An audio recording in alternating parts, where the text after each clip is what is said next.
Right. Hello and welcome to another exciting Link to the Past Spring Randomizer Tournament match. Today, we have a race between Spacecowboy2011 and TR. My name is Rubel, and I am joined here today by one Spiral90210. Hey guys, how's it going? It's going pretty good. Our race is actually underway just now.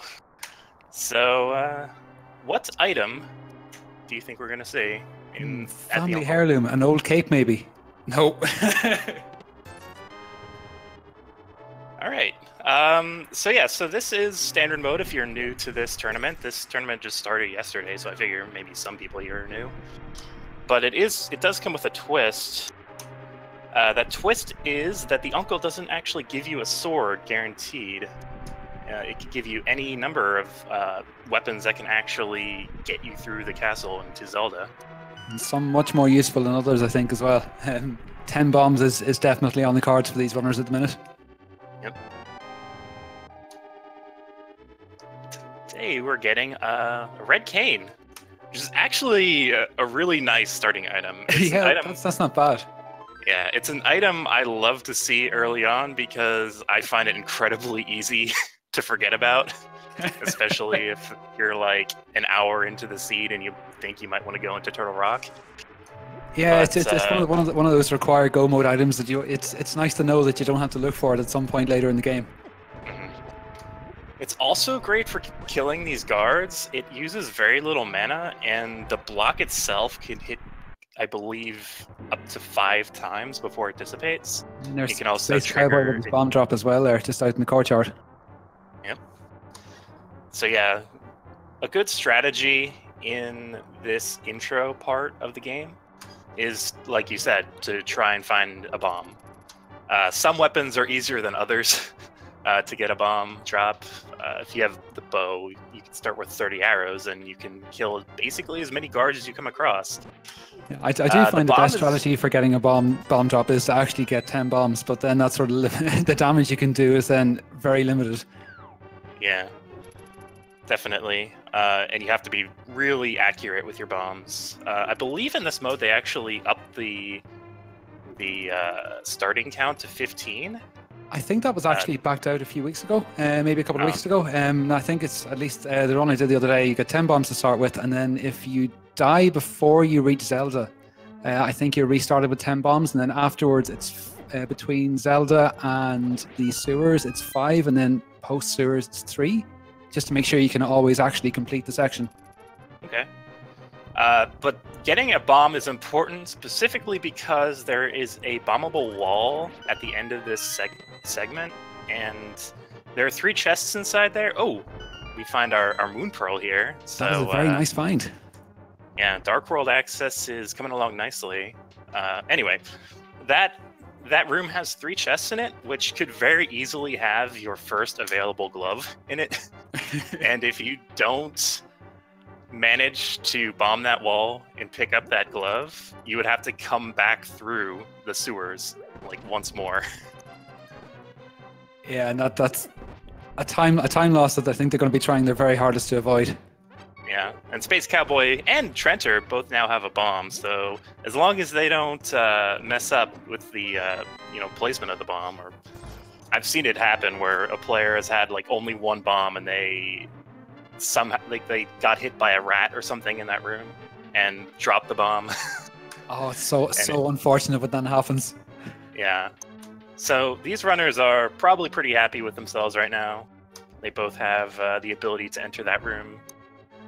And we're pretty close now. Both of the runners have gotten Zelda. They're on their way out. There's pretty much nothing you have to do except make your way outside the same way you came. The only difference is you're going to have to go north once you hit the main foyer. I think this is the section where the no major glitches runners are actually going to have a bit of an advantage compared to the, dare I say, vanilla rando runners, because they're going to be very attuned to the normal speed techniques of just getting through the game as fast as possible. So things like pumping will definitely give garner a small advantage in the early game at least. Oh yes, definitely.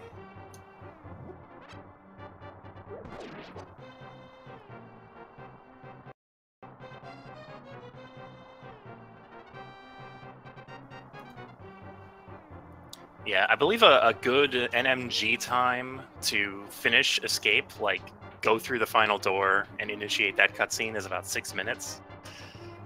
In Randomizer, though, it's oftentimes pretty unlikely that you're going to get that 6-minute window. The reason being is that you're going to be spending more time, you know, killing guards and checking that side room. Yeah, it's absolutely it's so much more important to get a bomb than it is to save 30 seconds in the sewers. Those up to 3 items in that cave can be super useful, especially if you get something really crucial like the hook shot or a sword upgrade, something really good in the early game.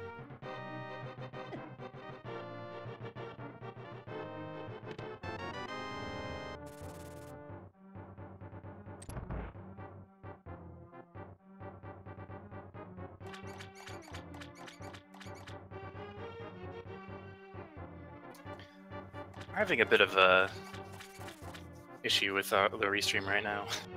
Oh, it's coming back. Great. So yeah, our runners are now going through the dark sewers. In the open mode tournament, you often saw runners come through here and they couldn't actually see anything, but considering this is standard mode, you still get that free light cone even if you don't have the lamp with you. So that's good. You still need the lamp to see in dark rooms outside of the sewers, however. Yeah, it's something about the raining effect outside, I think, is whenever you get the free light cone. Which sort of goes away after you get through the sewer section. Mm-hmm.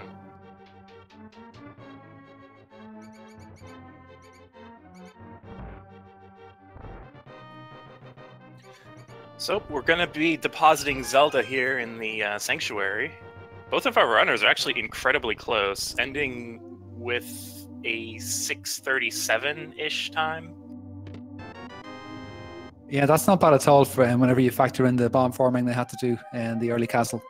Mm-hmm. So we found a shovel, which both of these runners are probably going to check almost immediately after finishing Kakariko. Got a bit of a sync going on, too. Looks like Space Cowboy is opting not to check Lumberjack Cave, whereas Trenter is opting to actually go up north here. Space Cowboy will be checking the woods, however. I wonder if we could see something very nasty in Lumberjack Cave. That would be very unfortunate for Space Cowboy if he missed out on that knowledge. Yep, and it looks like our crab prize pack is arrows, which, it's alright. I mean, it's no 8 bomb drop, like. We get our first shield in the woods. Space Cowboy opts not to pick it up, but he does opt to pick up this heart container. Early on, heart containers can be a bit of a commodity. You never know when you're going to come across a seed that requires you to do something weird like go into the dark world almost immediately.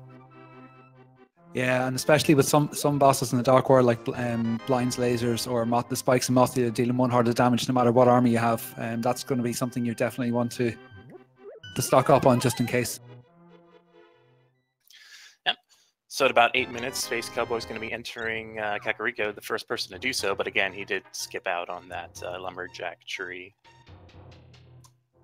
Going to be seeing what's inside Blind's side. He does have that 8 bomb drop, as you said. So no worries on bombs, at least not for the time being. Interestingly enough, decides to check this chest first before the other 4. Yep, and is rewarded with a piece of heart for his troubles. I've not actually seen that before. That's quite an unusual route to take through here. Half magic is lovely, though. Yeah. Much better than 20 rupees, anyway. Yeah. And the ice rod. Huh. So that's 2 potentially trolly items taken out fairly early with the red cane and the ice rod. Yeah. And now watch, it's going to be Turtle Rock is a pendant. Oh, you can almost guarantee it. But the ice rod is actually a nice weapon if we have to go to, say, Landmolus first. And Trenter actually did not have bombs entering Blind's hut, so they'll probably be back sooner rather than later. We know that it's not necessary to come back here, but they don't. And that was a very quick matchup map check there from Trenter. I completely missed what was on there. Well, looks like we have one of our important crystals at Eastern Palace and an unimportant pendant at Tower of Hera. And Desert is just a normal crystal. And there's the first lift upgrade there from the bottle vendor. Best spend of 100 rupees you'll ever have. Yeah, that's a pretty reasonable price, I think. I mean, you would pay more if you had to. I've definitely had to in certain games. Certain extortionists in the Northeast. Of course, the bottle vendor is only the apprentice whenever it comes to extortion in this game.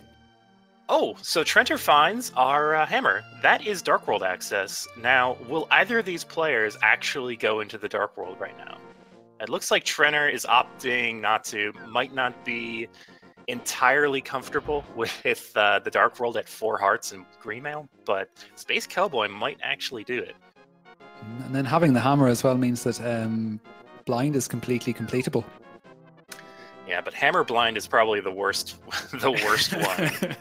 In fact, I would rather do Red Cane blind, which they have. Like, Red Cane blind is, at least you don't have to get anywhere near him. Yeah, it's a shame it looks like we're not going to see it, at least for now.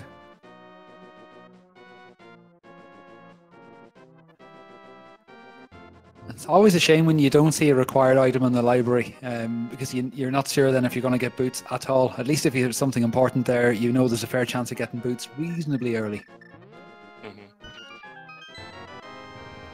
Nothing good at the shovel spot, unfortunately. The shovel does have some utility if you're low on resources like bombs or arrows, but that's about it after you check that location. And plus, shovel dashing is one of the most visually appealing things that you can possibly do in this game. Useless, but very, very appealing. Can also soft lock doing it, but I did not know that. It's only if you do it out of the digging game. Like if you dash off the screen.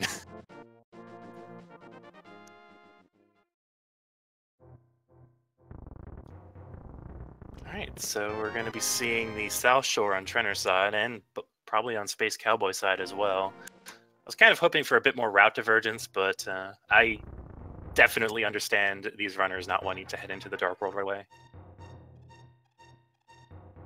No, and especially whenever you have the mini Moldorm cave as well, that's quite an abundant stretch of items for how close it is to a respawn point. It's whether or not they bother to go and check Ice Rod Cave will be a question, given that there's such riches available in the Dark World should they choose to go. Yeah, I am a little surprised that neither of them decided to visit Hype Cave and maybe head over to towards the digging game.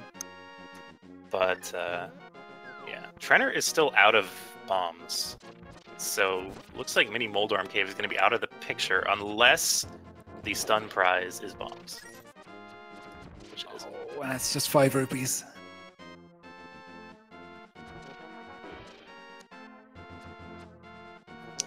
Yeah, Space Cowboy has quite a few bombs comparatively. Trenter, I'm not actually sure where he's going. Is he fake flippering? Ah, okay.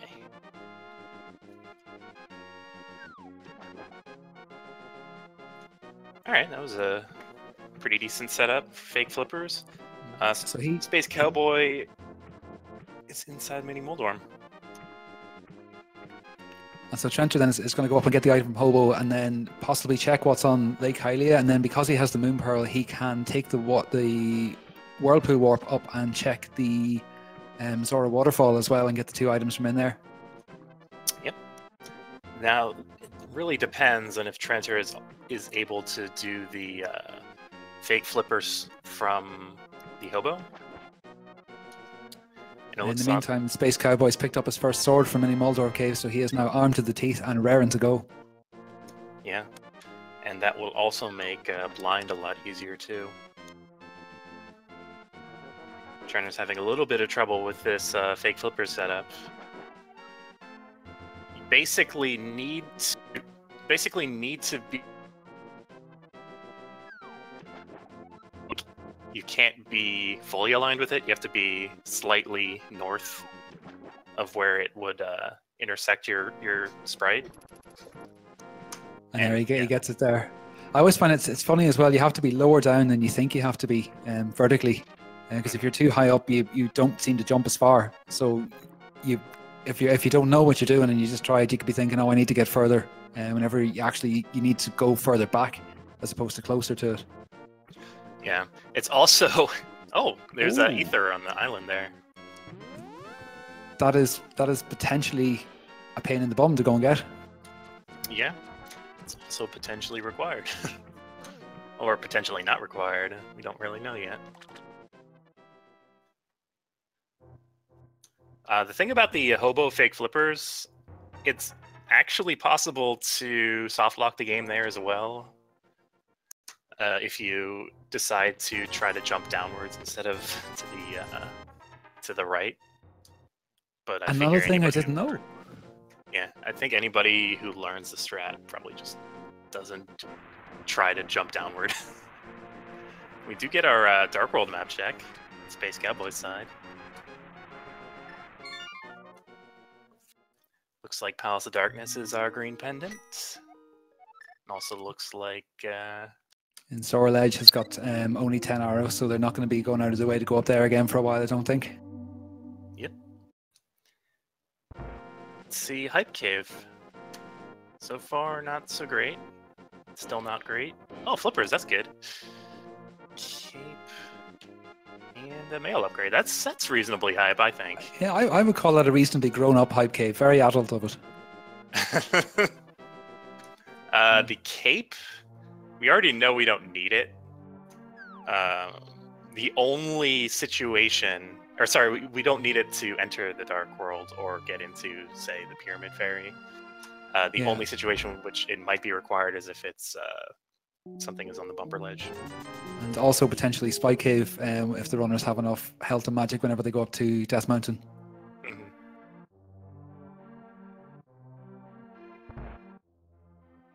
Oh, and Stumpy has got the bow. So that opens up Palace of Darkness for us.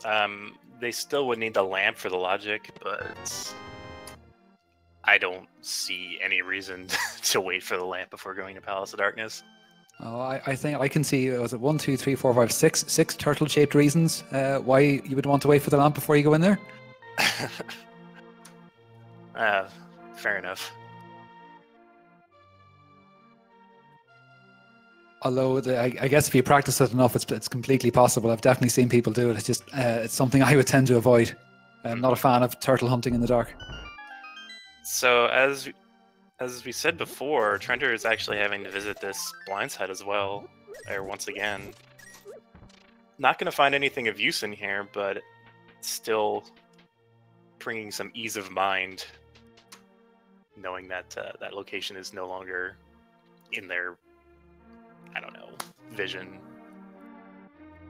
It would be one of those things that you would remember that you forgot about it very late on, and then you'd be sort of maybe heading for a very important item or something, and you'd be thinking, I wonder, do I have to go all the way back there and check it? Mm-hmm. Also having to check this as well. And Space Cowboy looks to be heading over towards Eastern now. Yeah, I like this play. Both Eastern Palace and Palace of Darkness do require that, lamp to finish for the logic, but... Well, certainly the Eastern Palace Dark Rooms are relatively easy compared to others in the game. Mm-hmm.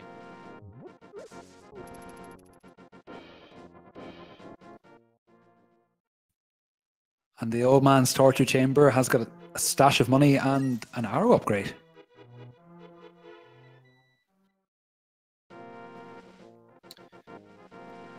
Yep, Space Cowboy's gonna probably be finishing the dungeon. And maybe even heading downwards into the Dark World portal to get to Palace of Darkness. Palace of Darkness is a pendant in this scenario, but I don't know. I never want to leave pendant Palace of Darkness. No, there's a decent number of items that you can get out of there, even if you don't go all the way to completion. Mm-hmm. That's what, 5 items, and then green pendant could add an additional 1 on top of that.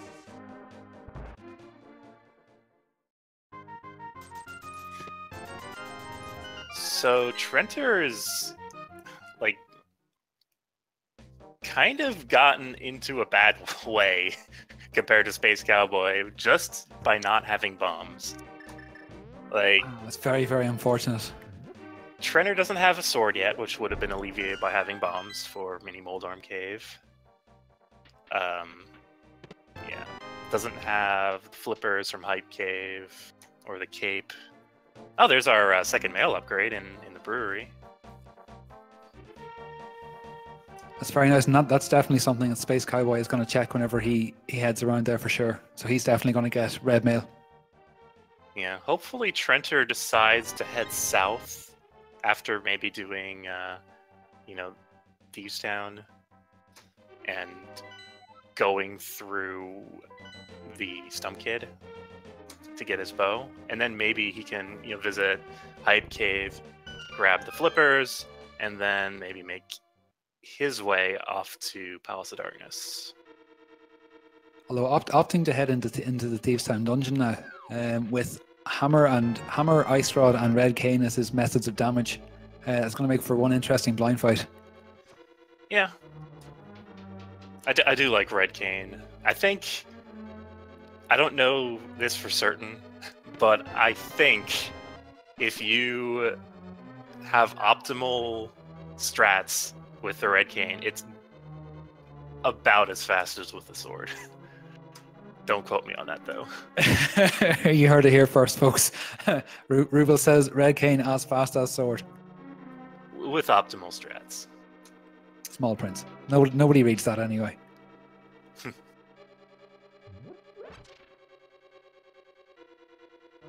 And Space Cowboy is heading now into the second dark room in Eastern Palace. Yep. Opting to skip there. This is probably my least favorite dark room in the game. Yeah, he's being very smart though. He's shooting eyes at statues whenever they're frozen and can't take damage, so we can see whenever they start moving towards and they'll be vulnerable again, and can see where they are as well in relation to approximately where he is. It's a very smart play there. Unfortunately, taking the death. Oh, that's painful. Doesn't have a fairy to revive as well. So this is actually, I think, what Trenter needed to gain some ground. Yeah, it gives him a good couple of minutes of grace to get back into it. Yeah. That room is incredibly treacherous because not only do you need to correctly position yourself, but you also need to avoid triggering the other, what are they called? Yeah, Igors, I think they are. I had a moment there where I completely forgot and just called them statues. Yeah. Yeah, I had a senior moment as well. Anyway, Space Cowboy's making good work. I always love that skeleton room, the Stalfos room, with the throwing pots at him. It's always one of my favorite tricks to execute. Yeah, there's a lot of satisfaction. Oh! Meanwhile, over in Trenter's screen, he picks up the silver arrows. So that is an excellent find. Unfortunately, he doesn't have the bow to use them, which is unfortunate for him. But then nobody's going to want to use the bow against blind anyway, so it's not going to help him out just yet. He could still pick it up before it becomes useful. If Trenner decides to go south towards Hype Cave, he'll definitely be picking up the bow. And I don't see any runner deciding to skip out on checking, Stump Kid for too long. But Space Cowboy did actually make it through the dark room this time, and is going to be finishing off Armos.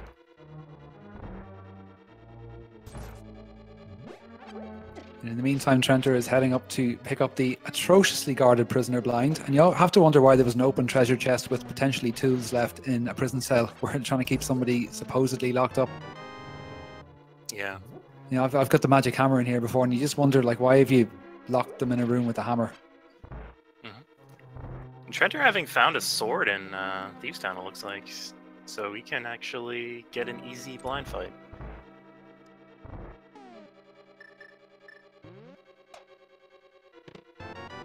Space Cowboy doesn't have the silver, so his Armos fight will actually be a little bit slower. Doesn't look like he's going for a quick kill. But yeah, Trenner will have a bit of an advantage going into Armos. Unfortunately, he missed killing the final Armos statue before it went into the red state. So it's a health refill and extra movement for it, but he takes care of it no problem.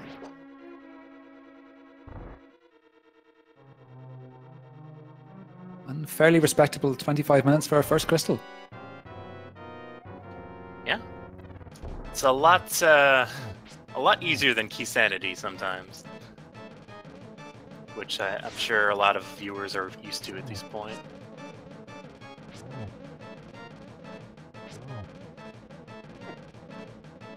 Personally, I don't think I have the mental capacity to deal with a Key Sanity run. This is too many things going on for me to deal with. Oh, and there's the blind fight. Trenter has finished the blind fight. Yeah, the fight went a little bit off the rails at first. It wasn't an optimal first phase, but was able to pull it off. Did have blue mail, so it reduced some of the damage. Fireballs never get their damage reduced, but blinds, hugs are a bit less meaty.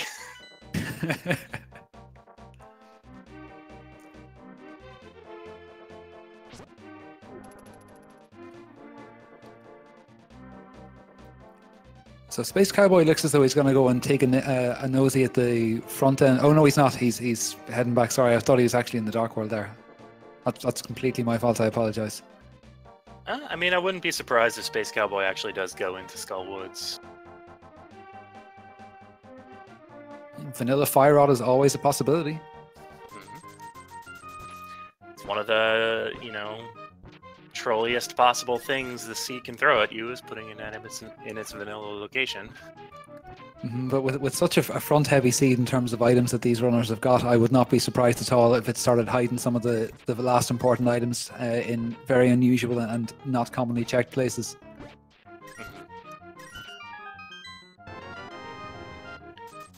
So yeah, just to get some confirmation, both of the Light World crystals are actually our important red crystals. So we'll need Desert Palace access before we can even think about visiting the Pyramid Ferry. And Trenter is actually going south, so Trenter will be grabbing the bow. That's that'd be a big relief for Trenter when he picks that up. I'm wondering if Trenter's gonna decide to go all the way over to Palace of Darkness. As long as he stops by Hype Cave in the way.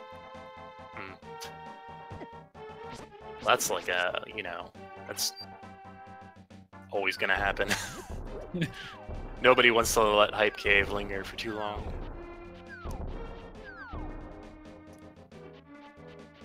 You might say they're hyped to check it. Well, I think he's going to be very hyped whenever he gets I think it's a mail upgrade coming from there. Mail upgrade and a cape. I think the first sword was from Mini Moldorm. Yeah. Has Trenter been to Mini Moldorm Cave yet then? I don't think he has. Nope, not yet. Oh, he's going to be so excited. Yeah, if he had the mirror, he could definitely visit there, but fortunately, he's going to have to either decide to go towards Palace of Darkness or save and quit. Which, yep, that's what we're doing. I wouldn't be surprised then to see a Mini Moldorm Cave check and then off to Eastern. Now that he has the silver arrows, he'd be thinking, I could get that fairly quick. It looks like we're going to be heading into Eastern Palace, just like Space Cowboy did. I wonder, has he forgotten that he didn't check it, or have I forgotten that he's checked it, or is he just so excited to be going to kick some Armos bum that? I think it's just a pretty common thing to do, to just go into dungeons you can complete rather than going into Overworld that might not have any value, especially considering Eastern Palace is a crystal and a red crystal at that. And this is why I don't race. I mean, I personally would have gone back to Mini Moldorm Cave, but I can see why you wouldn't do it. Space Cowboy is going to have Master Sword leading up to Blind. It doesn't really help him for Blind, but it will help him, fighting the Horsehead Knights. Lizard Knights, I don't know what they're called. I haven't a clue either. I think their name starts with a D or something. But Let's call them red and blue dudes. That describes like half the enemies in this game. It's a very useful phrase.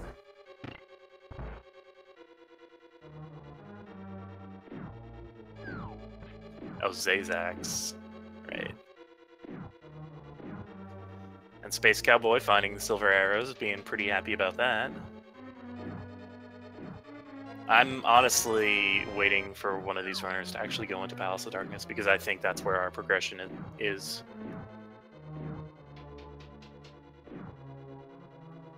Yeah, and if they have a map of the Darkroom maze handy on a second screen or tucked away in the corner, if they haven't even committed it to memory, it can be.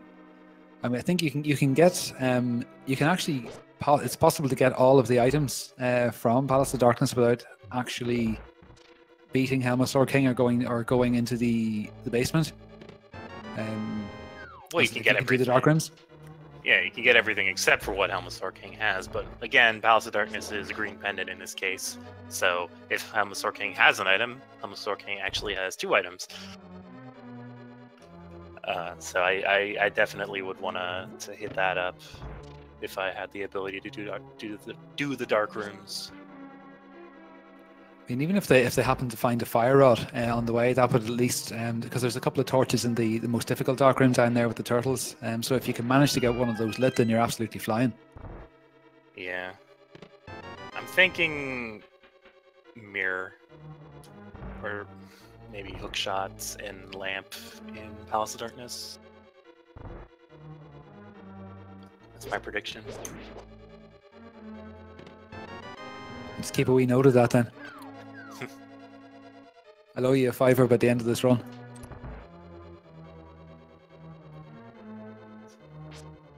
Alright, so Trenter also has to do this Dark Room here. We'll see if he's able to pull it off. Whereas Space Cowboy is going to be heading into the blind fight. Interestingly enough, switching to the red cane.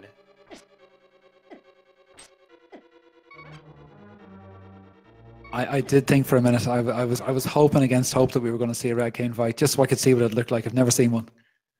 Oh wow, this is Trenter takes a death in this Dark Room here in Eastern Palace, unfortunately. Same as Space Cowboy, so it's kind of a wash in terms of their abilities. We did see a red cane, or some red cane damage anyway. He threw a block of blind and demoed it when he was transitioning from north to south, so that was nice to see. We had a fairly flawless first 2 phases of blind there. It went a little bit off the rails at the 3rd phase, but Space Cowboy was able to pull it off.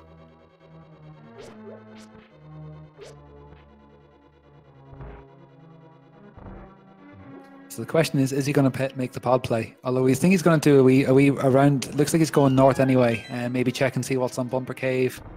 In fact, he could do Bumper Cave now actually, because he has. Yeah. He has the cape, and you don't need the hook shot if you can stick to the upper ledge of the gap. Now I'm wondering, does he go into? Oh, there's Bombos. All right. Yeah, you're gonna pick that up. I'm revising my prediction. It's Mitz in Palace of Darkness. With the next actual goal being Ice Palace. Oh, not Ice Palace. I am not a fan of Ice Palace. It always seems to be required.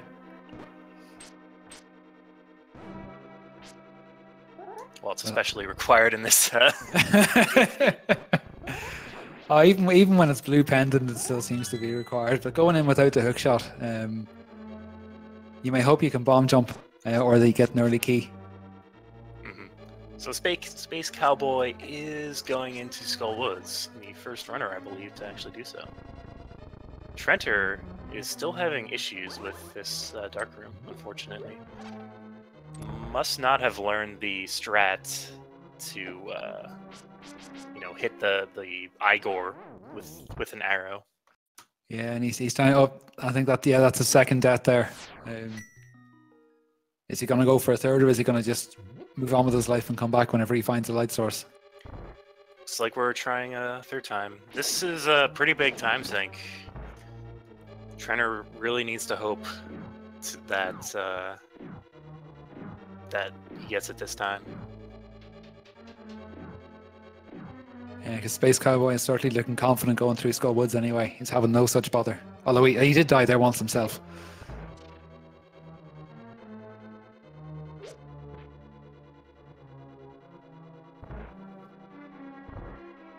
And some very nice damage avoidance there of the red dude, whose name I can't recall off the top of my head. Just dropping down the hole, appearing at the door and heading back out it. So a nice enemy avoidance and time save combined into one.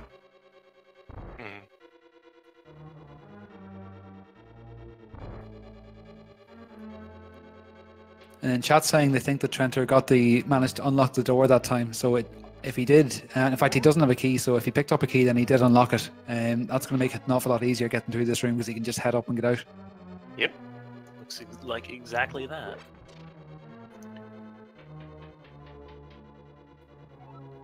And unfortunately for Space Cowboy, no such luck in Skull Woods. Are we going to be heading over to Palace of Darkness? Yeah, we also have enough rupees for a Zora check, so he might be thinking that he'll head up that direction because I don't think he's done the waterfall chest or seen what's on the ledge. That is true. He hasn't done any of this, so as far as Space Cowboy is concerned, this could have his progression. We've seen more or less everything here except for what Zora has. So Space Cowboy, as you said, will be able to, you know, reveal new ground. See what King Zora, bringer of disappointment, has for us today anyway.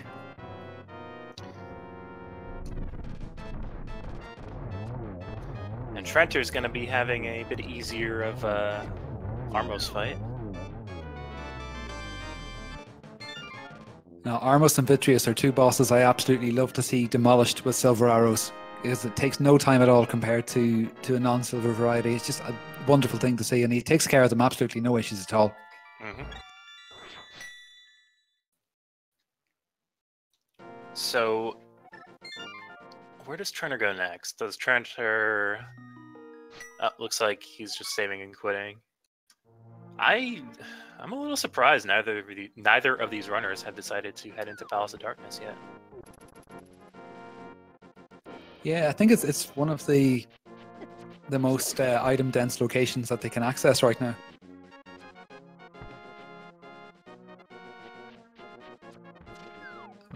So it's getting to the stage where it sort of makes sense to go there, even if there's less of a chance just in the sheer volume of items that could be picked up. Mm-hmm. Trenner's going to be catching up in terms of the mini Moldorm cave. Going to be getting the Master Sword. And with the Fighter Sword in hand, at least these mini Moldorms will likely not pose too much trouble. Although, interestingly, he's opting not to use it. Bomb strats, I mean, you have a lot of bombs. Might as well just throw them. You have to walk all the way over there if you just have Fighter Sword. Oh, the disappointment is real from King Zora. Yep. Oh, I felt that one for him, I really did. And unfortunately for Trenner, I believe he also still needs to walk over to the Ice Rod Cave. So Space Cowboy, taking out the hammer, looks like he's going to be going into this Dark World portal. The question is, does he go towards Palace of Darkness or not?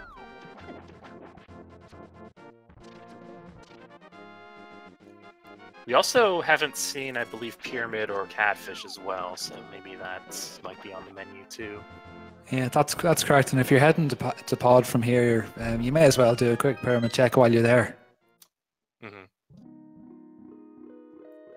Catfish is a little less accessible, especially without boots as well. It takes a good bit longer to check. It's not such of a drive-by item check.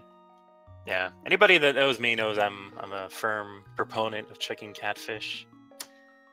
So I'm going to be grossly disappointed if either of these winners decide to not do that. I believe Trenter was just trying to decide what to do next. Wondering if we're going to be seeing Palace of Darkness on his end. We started Sanctuary, interestingly enough. Oh, Pyramid check was absolutely worthwhile doing. Even more of a reason to go to Palace of Darkness, right there. just go east. Yeah. Trenter is... Where is Trenter going? Oh, to the mountain. This is an interesting play.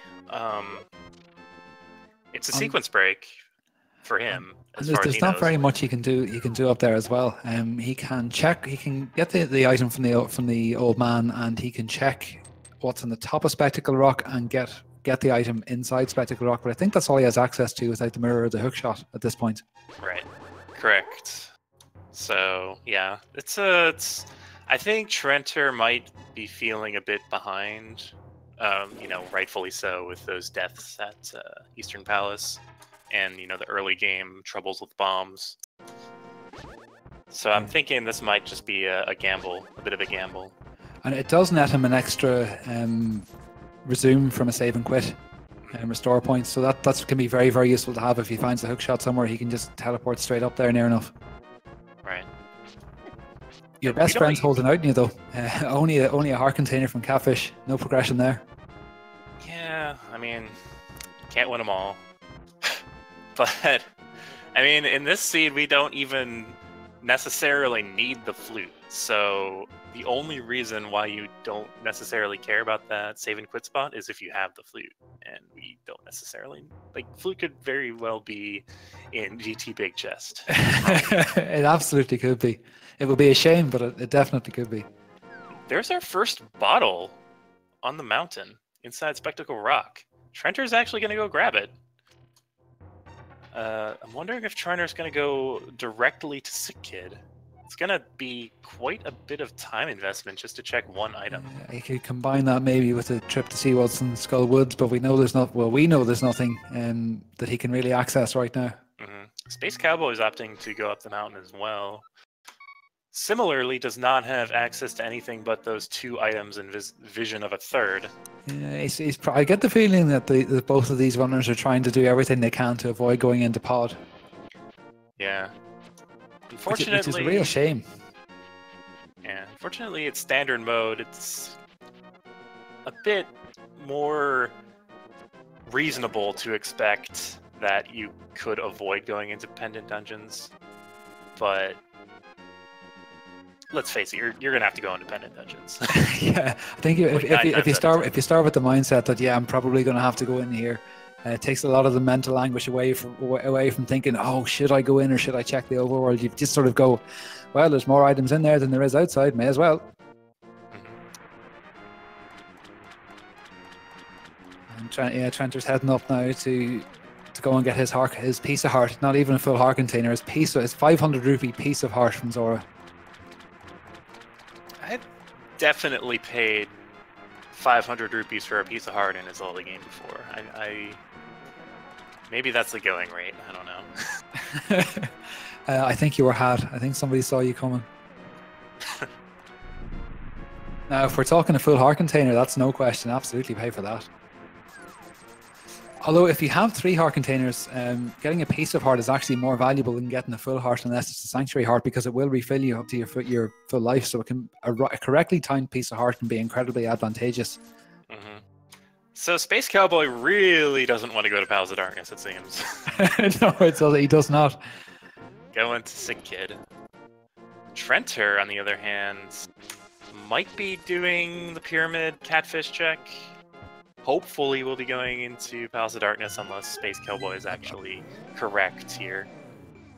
A pyramid pod combo would make a lot of sense, especially because you find the lantern or lamp, pick one, on the pyramid. I think I like Lant. That's pretty good. The magic lant. Nothing at Sick Kid, so that sequence break didn't really pay out for these runners. No, it's often a lot more valuable doing that sequence break whenever you have access to East Death Mountain, because there's an awful lot more goodies you can get that way. Oh, there's another location. Wasn't even thinking about this. We got the powder way back in the castle. I'm pretty sure as well we were having some technical difficulties. But yeah, that powder lets us check this magic bat.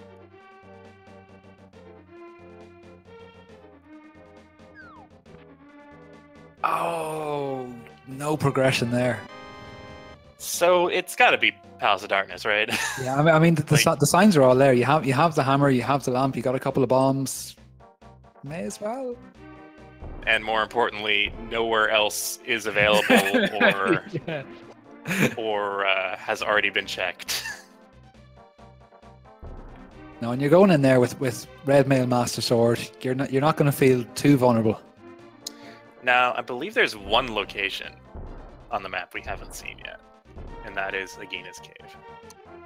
I had completely forgotten, but Trenter is actually making the pod play, having just enough rupees to do it. Actually, Space Cowboy is opting to go into Agina's Cave. Wow. Did Palace of Darkness hurt Space Cowboy in the previous seed? Did somebody lock him up there in a previous run that didn't let him out? Do we need like a support group or something to get the runners over these, fears? The Turtle Rock or the Palace of Darkness Trauma Center.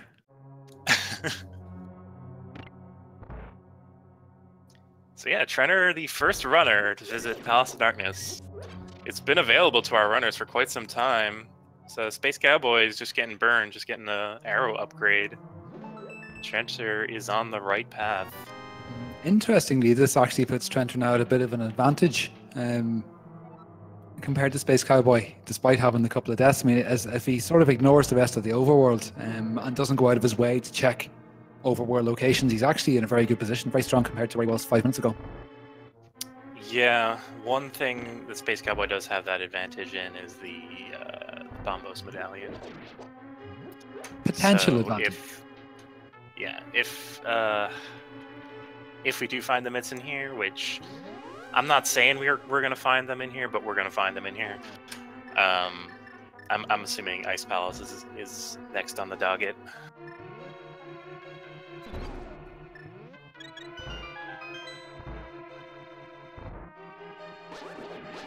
Making good use of that magic powder that he found way back at the start of the seed anyway, just to get some extra health while he's waiting on the bomb to explode.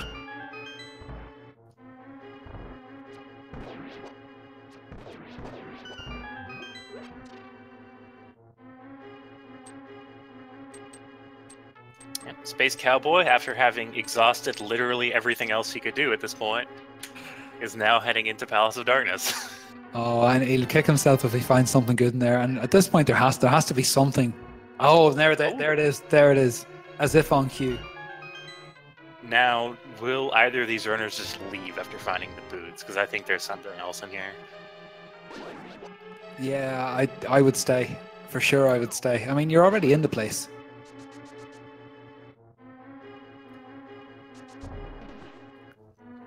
We get some hype and chat for the boots. Yeah. We also have a bit of a witch in chat. So one thing that I learned sort of recently, in the past, I guess, few months, and I just love saying, is the routing in Palace of Darkness can be modulated based on how many small keys you see. So essentially speaking, the front side of Palace of Darkness is always going to have at least 4 small keys. And say you find 4 small keys in all the chests in the front side of Palace of Darkness, or even 3 small keys, and you don't check, say, the vanilla big key chest. That means you know implicitly that there is only a small key in that big key chest, and you don't have to check it. So that's really good knowledge.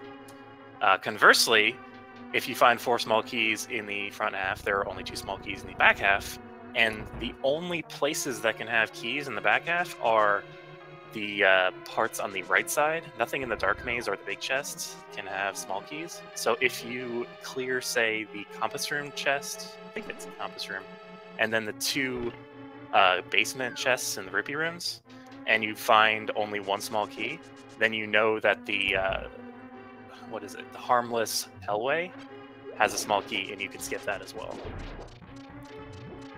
Another thing I'm learning from you today. This is brilliant. Yep. I hope everyone who's watching is taking notes on that. Trent is opting to go through the dark maze first, interestingly enough. Actually grabs the big key. I did not find the big key earlier, which is why I was a bit surprised to see this. That was a gamble that paid off for sure. Still Doesn't seem to know his way around the maze. Or else gets so excited at seeing the big key that he just doesn't know where he is.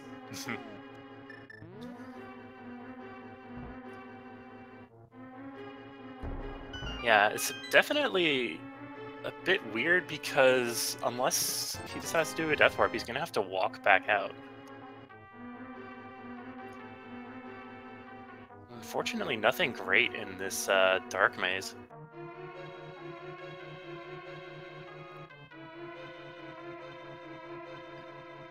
No, I'm starting to get worried now that there's going to be something hidden under Bonkrock, because we know that the library, I think, had an empty bottle on it, so there's nothing exciting there that the boots have opened up.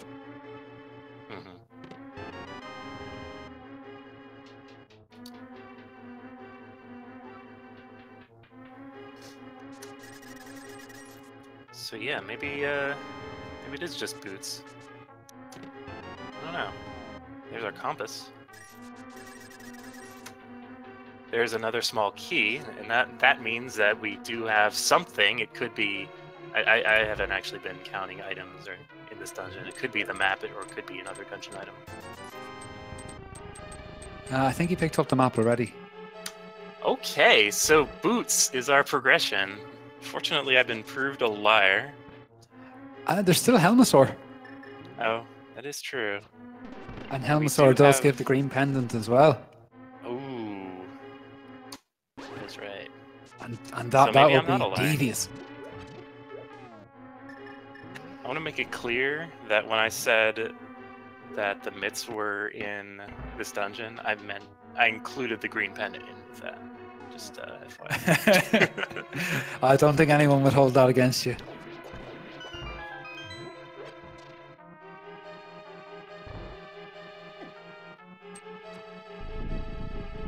This chat has been doing a much better job of counting items, as I have at least. To have 2 items potentially from Helmasaur. Well, 2 items from Helmasaur, including that green pendant. Yeah, always good to have the accountability of chat in the background just to make sure you can't say anything wrong. And with the silver arrows in hand and red mail, I don't think these runners are going to have any trouble with Helmasaur. No, I think you'd be very surprised as well with the number of hearts they have too. Even if they had blue or green mail, they could take a couple of hits. The question is Space Cowboy going to do a death warp? Or is Space Cowboy going to just leave the dungeon and just assume that the boots is the progression? Because it doesn't look like he's been setting up for a death warp. Looks like I guess he's just going to walk backwards through the dark maze. Yeah, it's a lot harder to set up for a death warp whenever you have red mail and 10 hearts. Space Cowboy is not taking the bait with the boots. He probably just thinks if he's gone through the mental anguish of having to come here in the first place, he's going to make damn sure he clears it out in the first run. It's traumatic enough for him to think about going the first time. Yeah. So, assuming we don't need Bombos, and even maybe if we do, Trenter does have actually a bit of an advantage now. Yeah, it very much depends on what he does next. If he goes for anything the boots have opened up, or if he goes back and checks the locations that Space Cowboy has already checked. Yeah, and also green pendant. We don't have the mirror in hand yet, so yes, it's not a bit. Oh, you say that.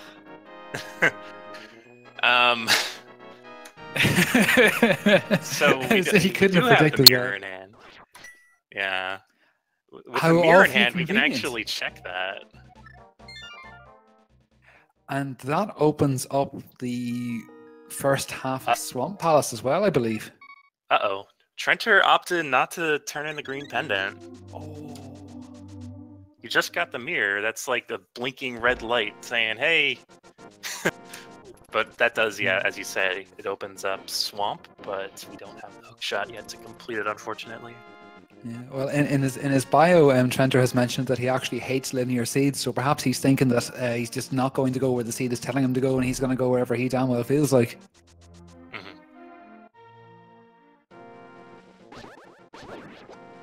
Going for a completely rando style of play.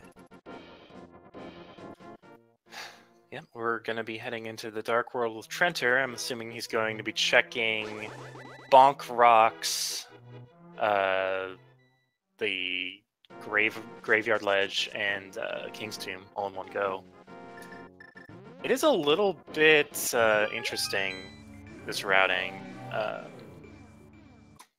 mean, the mirror does open up, you know, Graveyard Ledge, and the boots also opens up those two locations, and that's pretty much all the boots opens up to us right now, except for Hookshot Cave.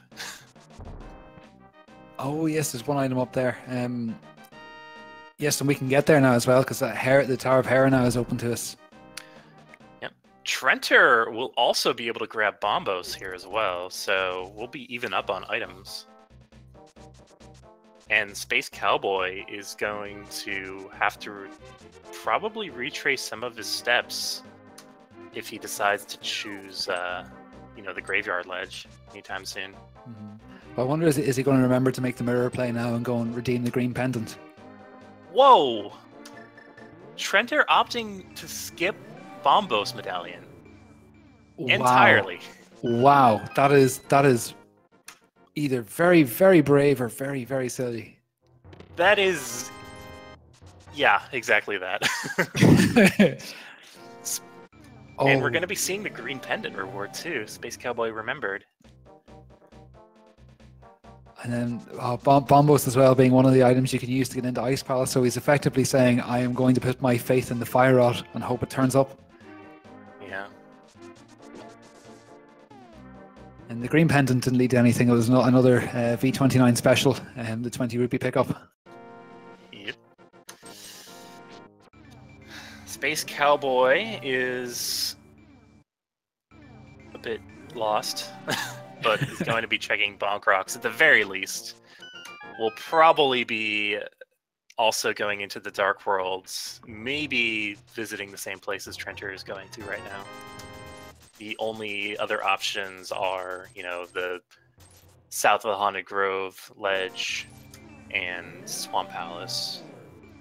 We also have Tower of Hera in the mix and East Death Mountain, so maybe, yeah, it looks like Space Cowboy's doing that. Hera being a boring pendant is less attractive an option to go and have a look at.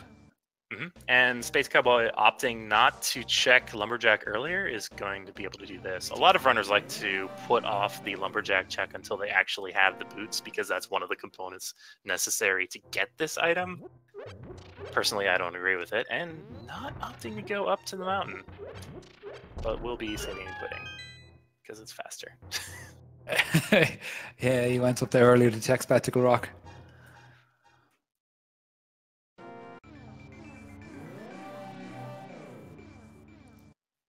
So we are going to be able to complete Hera. We're going to be able to do the entirety of East Death Mountain. The question is, though, will they do it if they get the 3 items that are in Hera early? It is 3, isn't it, or is it 2? I've had a mind blank. 2. Because they can get those fairly early, but then of course there is always the danger of a pedestal seed. Hera is one of, if not the shortest dungeon in this game. If I enter it, I pretty much just finish it unless I'm like incredibly close to go mode, or I have reason to believe that I don't need to complete it. So Trenter is... oh, sorry. No, I was about to make a reference to Moldom there, saying that it might be one of the shortest or quickest dungeons in terms of floor space that you have to travel, but whenever it comes to Moldorm, the troll Moldorm, anything's possible.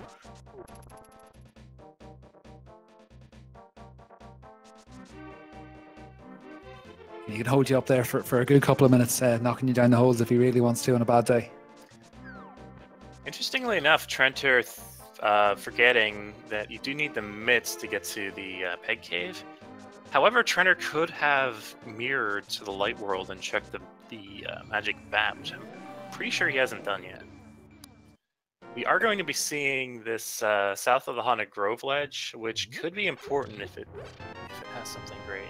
Yeah, in the meantime, Spacecowboy has actually picked up the Book of Medora from Hera, so he now has access to the Ether Tablet conveniently right beside him.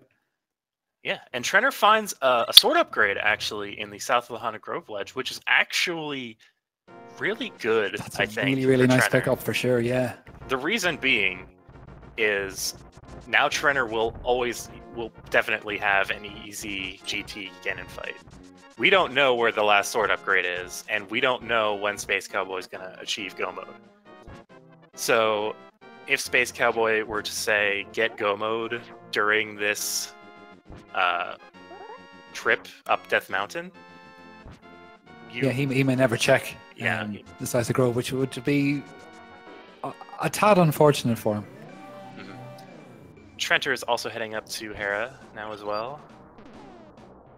Spacecowboy is opting for the safer strats there to finish off Moldorm, although he does it very well. Manages to not get knocked off, which is always a relief.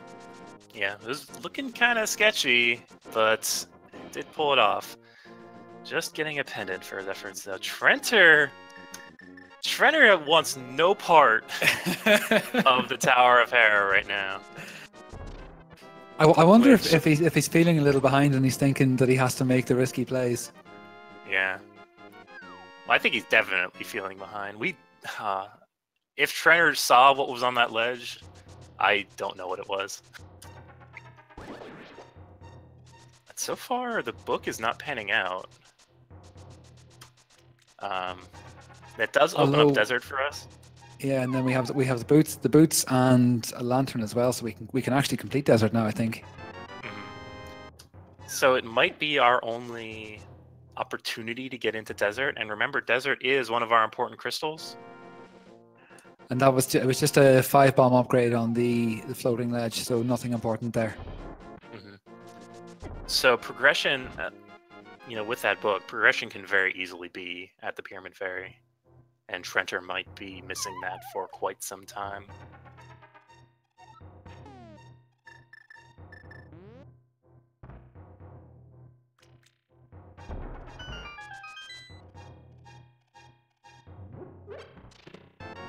Alright, so Trenter's showing us our first look into Paradox Cave. It's looking a little underwhelming so far.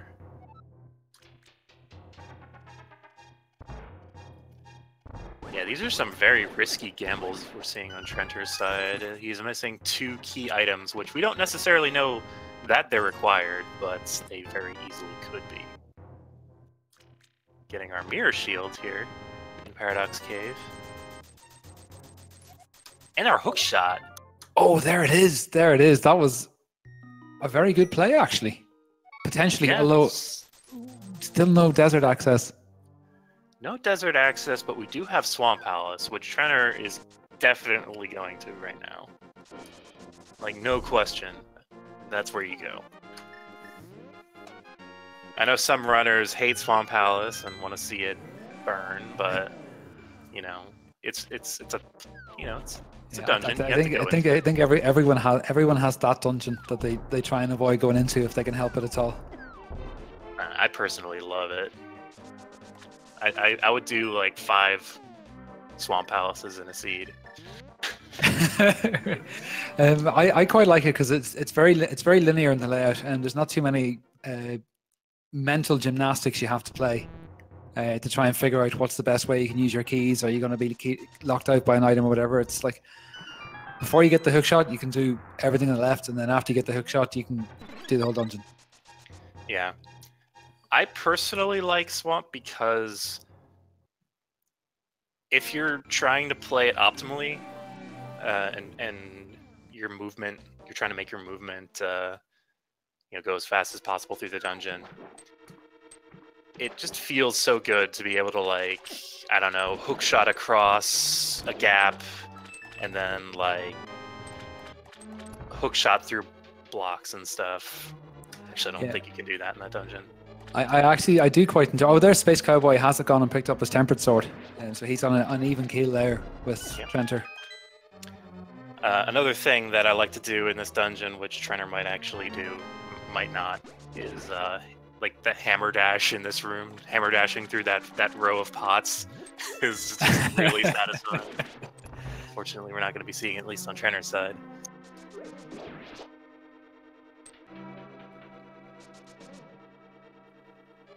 The Argus fight, if you have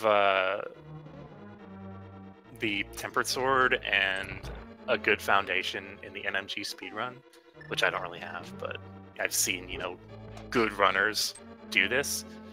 You can basically zero cycle the first phase of Argus by doing a hook dash, a hook speed dash, and using your sword pokes to kill all the puffers as you're pulling them with the hook shot.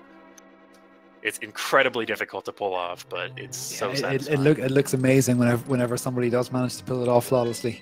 And in the meantime, Space Cowboys actually just picked up the cane of Burna, Bryant, Blue Cane. It's picked up Blue Cane. I think we can all agree that we can pronounce it Blue Cane.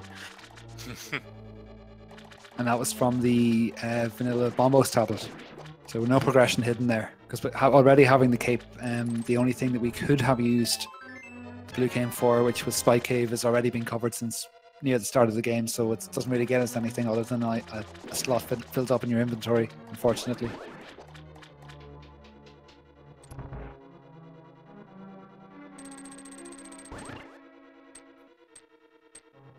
Alright, so Trenter's opting to do left side swamp, which is actually a bit surprising with some of the other gambles we've been seeing.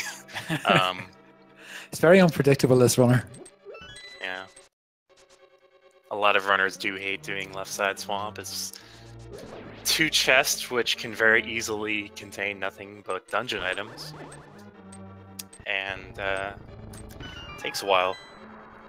Yeah, thankfully he didn't flood the key in here, though. It's always a moment whenever a runner goes into this room and they flick the switch and you wonder, are they going to be on autopilot? Are they going to flick the switch?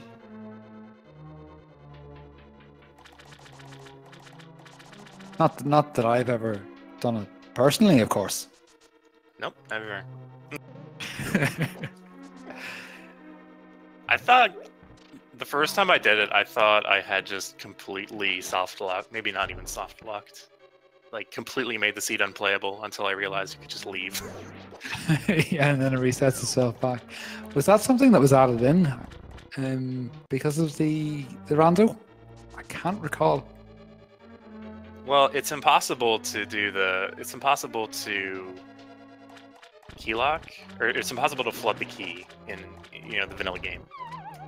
Yeah, I have a feeling I remember reading that's something the reset is something the devs added in. Right. So just to make sure that you could recover a seed. Yeah, I don't think anything in the dungeon water levels ever changed when you left the dungeon in the vanilla game. The water level outside, and I believe the intro water level channel that you have to open the dam for, I think that might be the only thing that drains. Don't quote me on that. Unfortunately, the west side of Swamp was a no-go in terms of progression. It was 50 rupees and a heart container. Mm-hmm. I believe in recent patches they made it so if you have to leave the dungeon and come back, certain no-risk water channels remain like active even when you leave the screen that Swamp is on and come back. That's quite nice. Yeah, so a quality of life change right there. Yeah, it makes double dipping Swamp a bit less painful.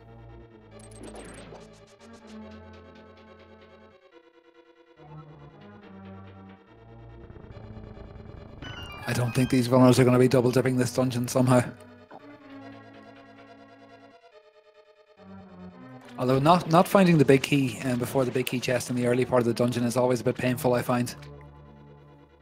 Yeah, my policy in this dungeon is if I find any dungeon item in the first two chests, or the first two chests I can actually have items in it, I will go to the left. If I do not, I will go towards Argus and then double dip the dungeon.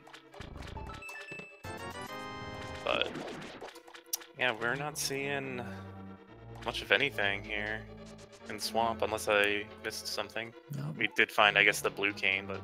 Or wait, no, that was on Bombos. Yeah, it was in Bombos. No, cash and hearts. So I guess this dungeon loves cash. Yeah. Unless Argus has something for us, we've all been collectively debated. We'll certainly continue the hype set by Helmasaur King anyway. Yeah. And Space Cowboy will have a bit of an advantage because I'm pretty sure Desert Palace is our next play.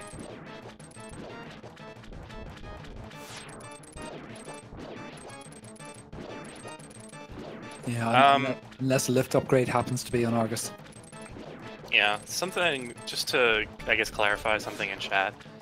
Argus doesn't have to have the big key. The big key can actually be locked inside the big chest in this version of the randomizer. In a lot of special situations, keys can be locked inside of chests or doors, or in chests behind doors that they would otherwise.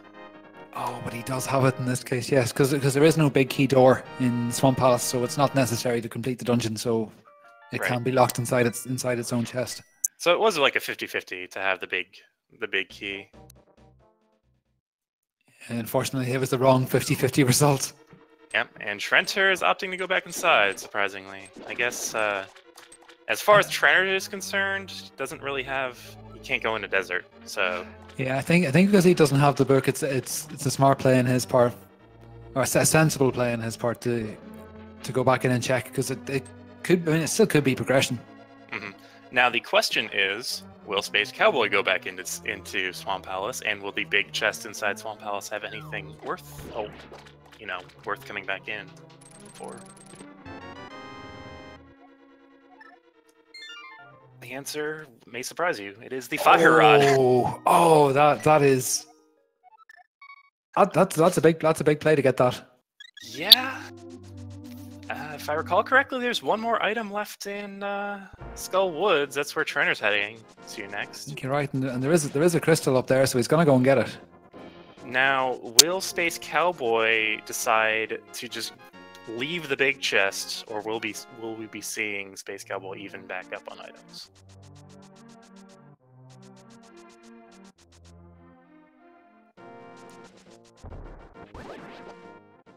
It's going for the supremely irritating silver arrow strats there in Argus, but gets it with the second arrow, which is actually very good.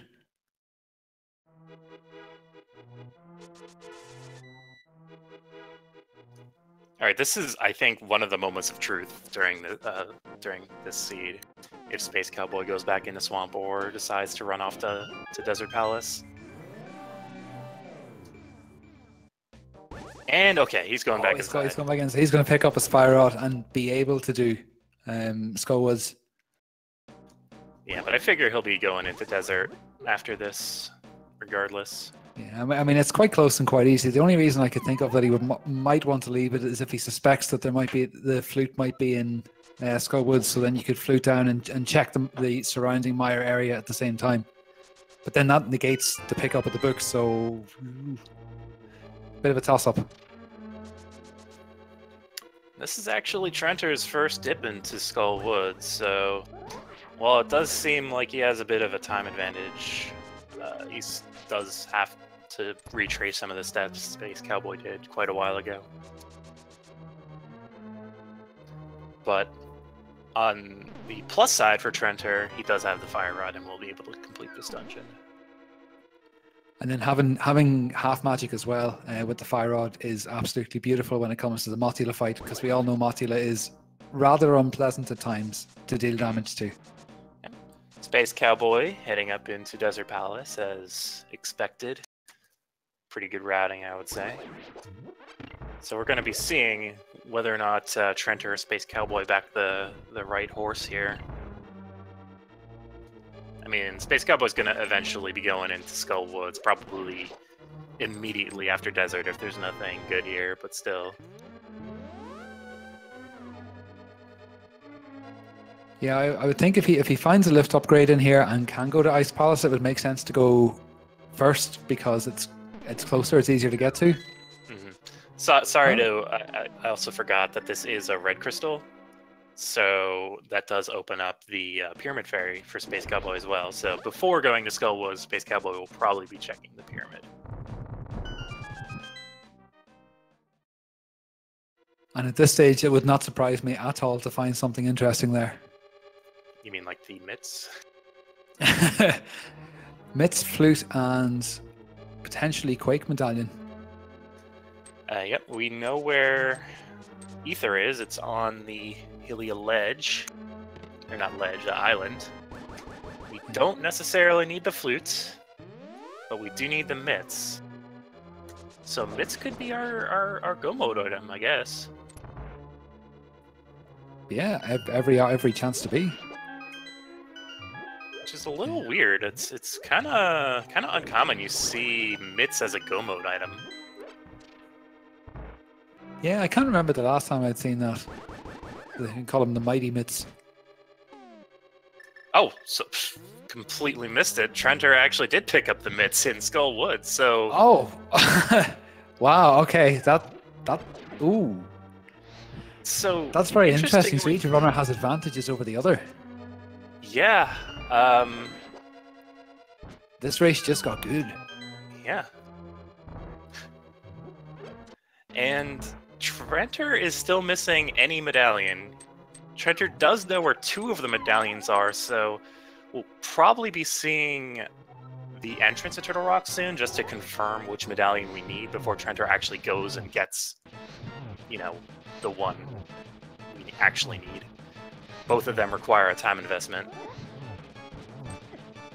Yeah, which would have been significantly smaller had he have picked up Bombos earlier. At least Bombos isn't required to complete Ice Palace, which was a possibility.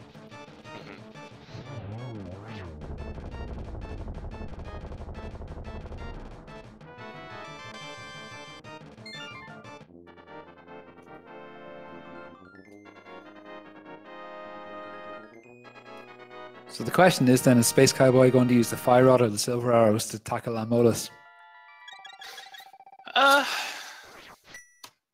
Honestly, I like both of them.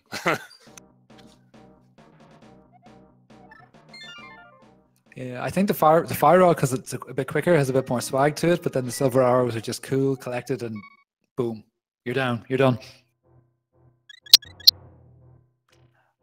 And it looks like you might be right for Trenter going to make a check in Turtle Rock. Although he has the mitts now, actually, so that's opened up the whole of East Death Mountain. So I like this play by Trenter because, again, he doesn't have any of the medallions. He needs to know whether or not he's in go mode. Getting a bit trolled by these dead rocks. I haven't seen him that bad in quite some time. Yeah, coupled with the cabbages as well, that was very unpleasant for him. Red Mail's proven its usefulness, only losing 3 hearts in that whole ordeal. Red Mail by Gucci. So Space Cowboy is probably going to be heading off to check the Pyramid Fairy, which might be entirely unnecessary depending on what medallion we see, you know, on top of Turtle Rock.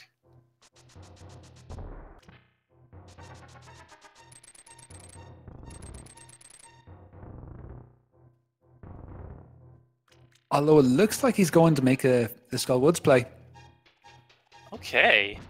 Might actually just be forgetting that the Pyramid Fairy is open, but, you know, again, it's a dungeon, and it's not really going to get much faster, so I guess I understand this play.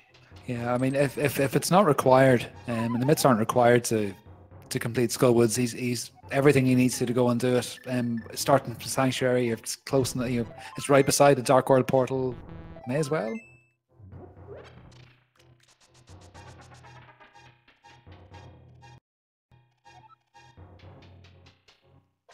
This is actually fairly close in the end.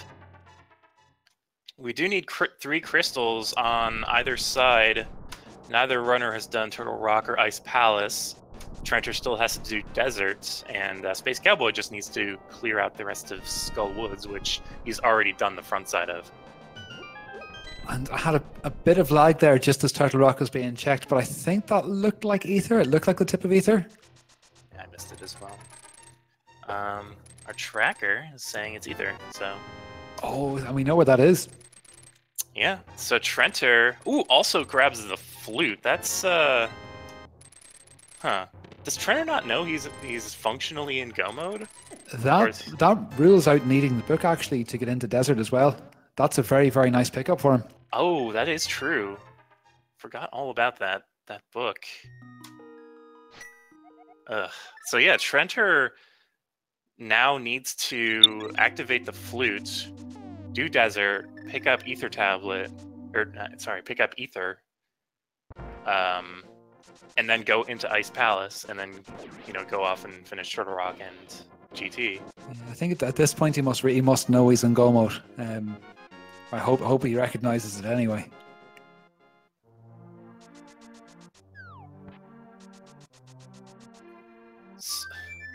I'm a bit confused. Space Cowboy does not have the mitts?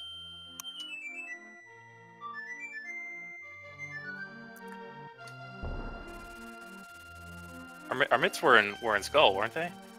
Oh, he's gone and he's checking the northern regions in the Dark World. He's checking the Graveyard Ledge and King's Tomb and stuff. Oh, okay. Yeah, I saw that. I thought I saw him in Skull Woods, so I was a bit confused as to why he left, unless I just was misremembering.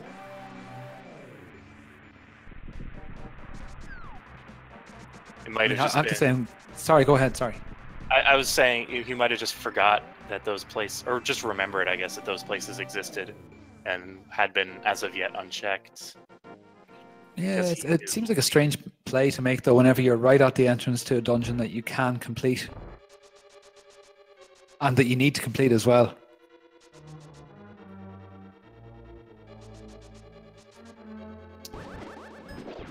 Yep. So, Space Cowboy will be in Go mode here shortly. Trenter is functionally in Go mode. We still need to get Ether, but that'll be next up. And then, yeah, I wonder if Space Cowboy will recognize he's in Go mode and then just go and continue to complete dungeons, or if he'll forget and take a trip up to Death Mountain whenever he gets the mitts.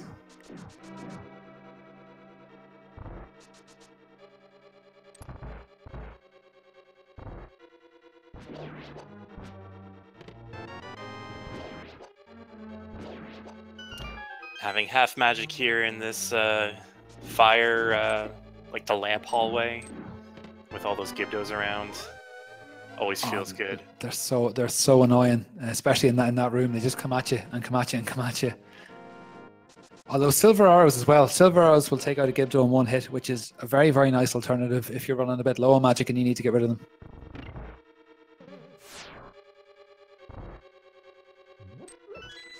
Zelda pro tips.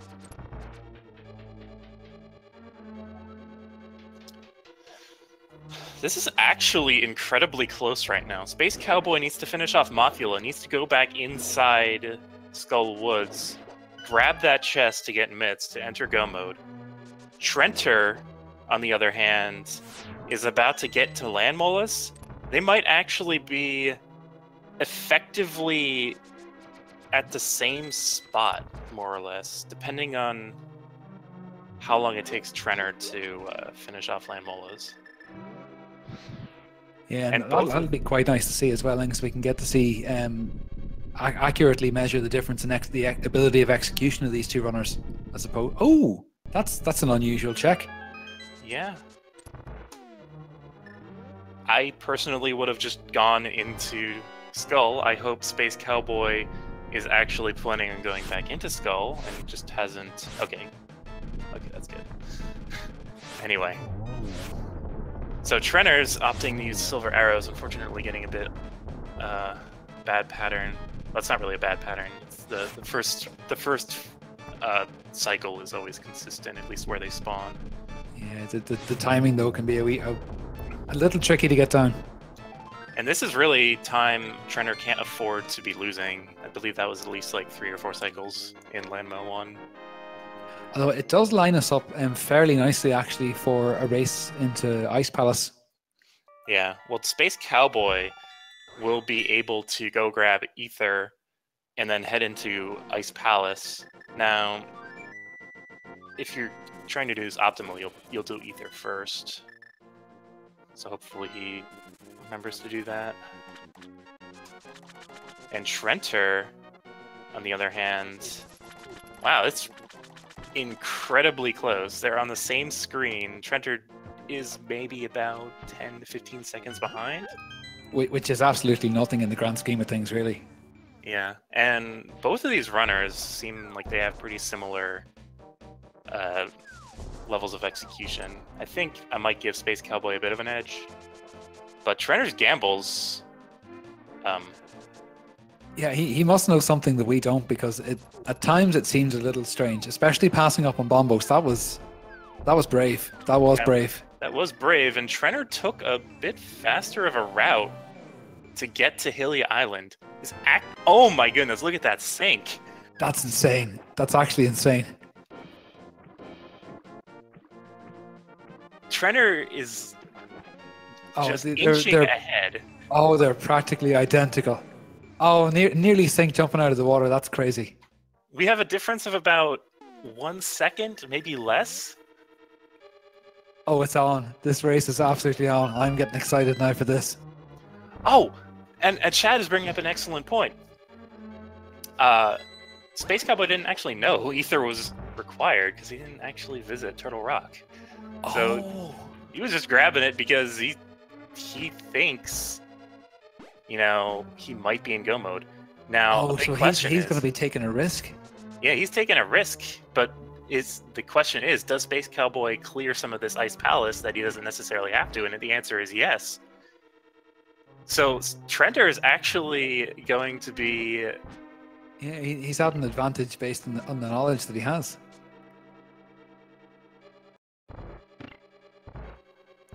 Although I have to say, if you're Space Cowboy, you're thinking, there's a 2 out of 3 chance I have the right medallion for Turtle Rock. Yeah. Maybe I should risk it. I mean, I always just assume that I have the medallions I need. I never want to spend extra time trying to find a medallion that might not even exist outside of GT. And Trenner is just showing, so far at least, a better Ice Palace execution, and compounding on top of that the fact that he's just going to be in pure go mode, whereas Space Cowboy may decide to check some of the on-the-way items. He may decide to full clear the dungeon and hope for a medallion.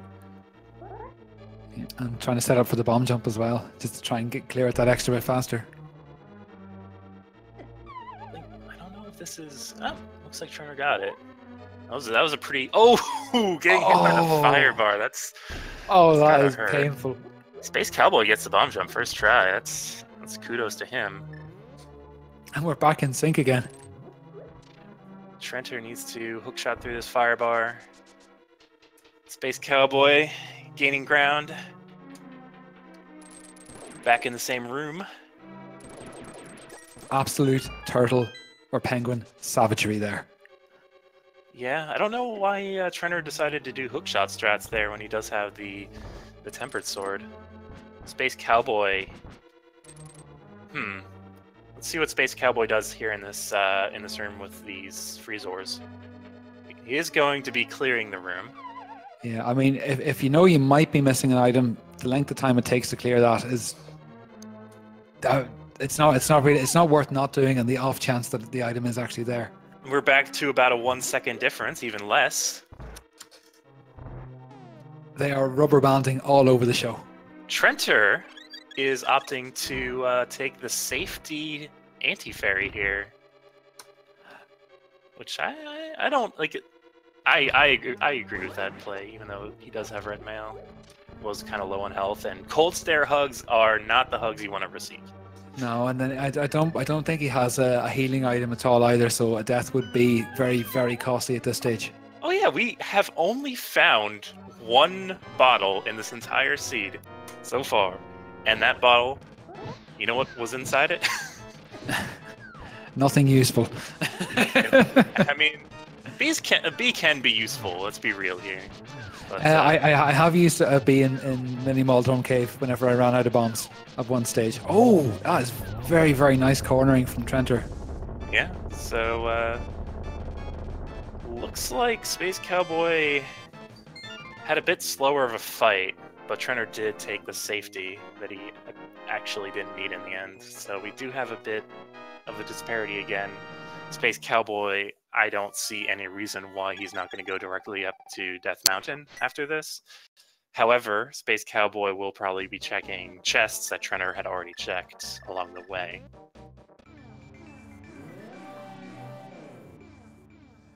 That's right, because Space Cowboy hasn't opened any of the chests in Paradox Cave. I don't think, or has he? Trenter might actually be going to buy potions, giving Space Cowboy even more of an advantage in time. Now, whether or not Space Cowboy runs into health troubles in Ganon's Tower, might make those potions, that potion purchase more prescient. And then even with red mail, those Ganon hugs can't take it out of you.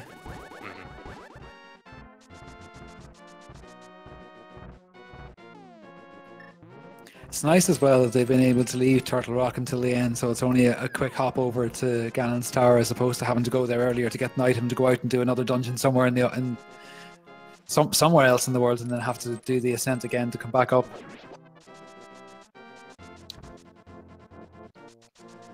Yep, and Space Cowboy is going to be going into this Dark World portal here at 1:31:21. We'll see what Trenter gets to see where the gap lies right now.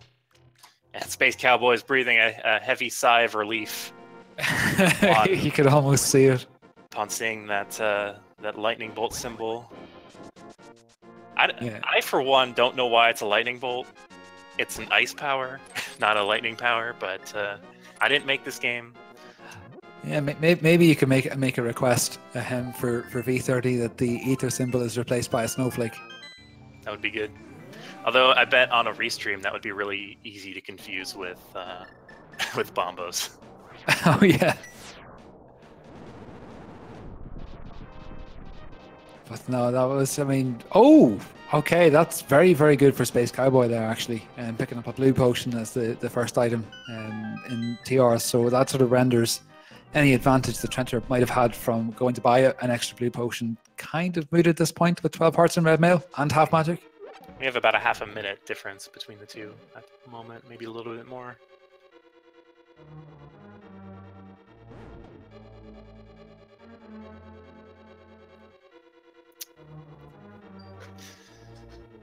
Space Cowboy getting that nice hook onto the lamp on the left. Saves a few frames compared to hookshotting in the direction you'd normally be facing, but it does look nice. And I approve of these cane dash strats. Oh, that's nice. Some runners seem to think that hookshot strats are faster, but they're clearly wrong. I would say they're a little trickier to execute. Certainly from my experience, very tricky to execute. Yeah, they do save you an item menu, but I think the ability to just dash straight through instead of stopping to hookshot a few times definitely makes up for that. Yeah, and then a lot of that's going to go on your confidence level as well, because if you're feeling confident, you wouldn't be you'd be up for doing the faster strat, but if you're feeling maybe a wee bit nervous, you've been playing for an hour and a half, a bit tired, hands maybe a wee bit sweaty after the Turtle Rock play, and paying off, you might just opt for the safer strat because you can guarantee a better time. Trenter, interestingly enough, opting to mirror out and re-enter the dungeon instead of walking back through the rolling spikes. Is that any faster? No, I mean it's not faster, but it's safer. I think Trenter's a bit concerned for his health at this point. Maybe the effects of the early deaths are still in his mind. Ooh, fortunately, messing up a bit in this chain chomp room. One chomp doesn't want to get out of the way anymore. Oh, they are absolutely not your friend at all. No, they are not.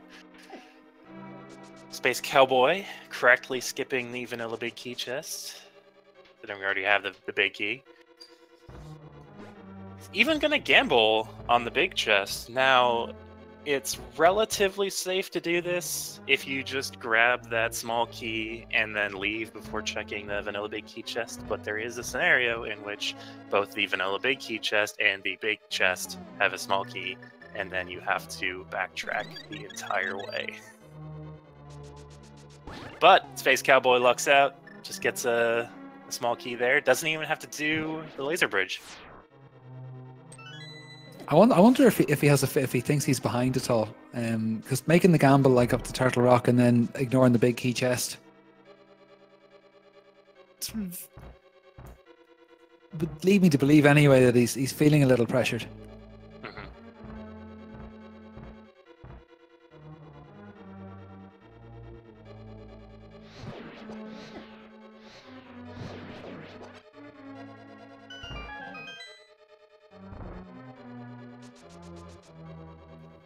Trenter is opting to not skip the big chest, unfortunately giving Space Cowboy more of an advantage.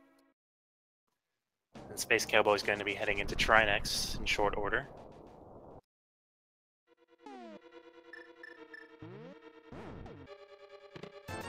And then Trinexx with Tempered Sword is not trivial, I would say. Depending on your skill. I mean, these runners are very, very good. So I don't imagine this giving any problems or having too much ice on the floor and getting knocked about or anything like that. Yeah. Tempered Sword Trinexx is pretty comfy, I must say.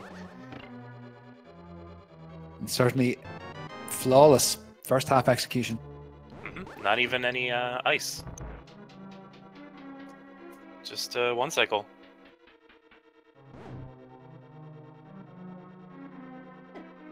And setting up for the double hit there with the swing. I think he missed the second hit. Yeah, unfortunately having to get an extra hit in the end, but that's not really gonna cost him much time. No, I think if something like that was going to cost him time, then this run will be finishing within 3 seconds of each other, and it'd have to be a rematch either way. Mm-hmm.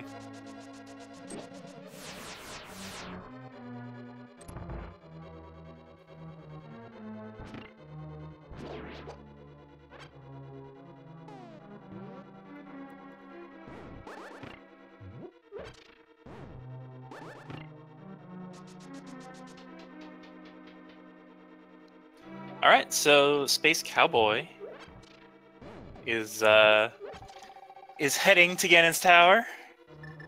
This is a game we like to play during these randomizer tournaments. To put a number in chat, number has the significance of if it's the number of items, locations that we check in Ganon's Tower, then I guess you win, and you get all the glory that comes with that. And there's a lot of glory that comes with getting the correct big key game or big key guess. And it's 1 to 20, what, 23, 22? I think it's 22. 22 plus Lantern, I think. Well, there's first anyway as a 5-bomb upgrade, so that's not the big key, and then there's a small key for the second chest in Hope Room. Mm-hmm. Oh, it looks like we're going to see some right side strats from Space Cowboy. Yeah. That's a pretty common meta strat, is to go right if you find a small key in one of those first 2 chests, which is actually pretty common. So people who are guessing numbers based on item locations are could be getting a bit thrown out now. Oh yes, definitely. In the spring tournaments, the routing across most players was fairly consistent. Nobody ever did this right side business until a certain runner decided to pioneer it. And now it's part of the meta forever. will never change. Yes, Tranter then has finished his Trinexx fight and is heading over to Ganon's Tower now.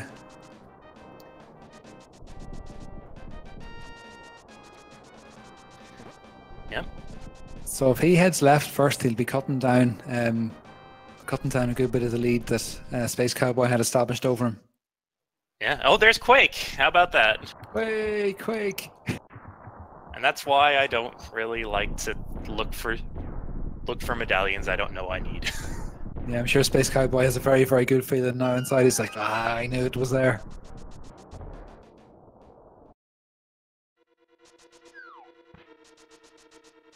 So yeah, it's basically dependent on Trenter heading left, but unfortunately it looks like we're going to be seeing a right side.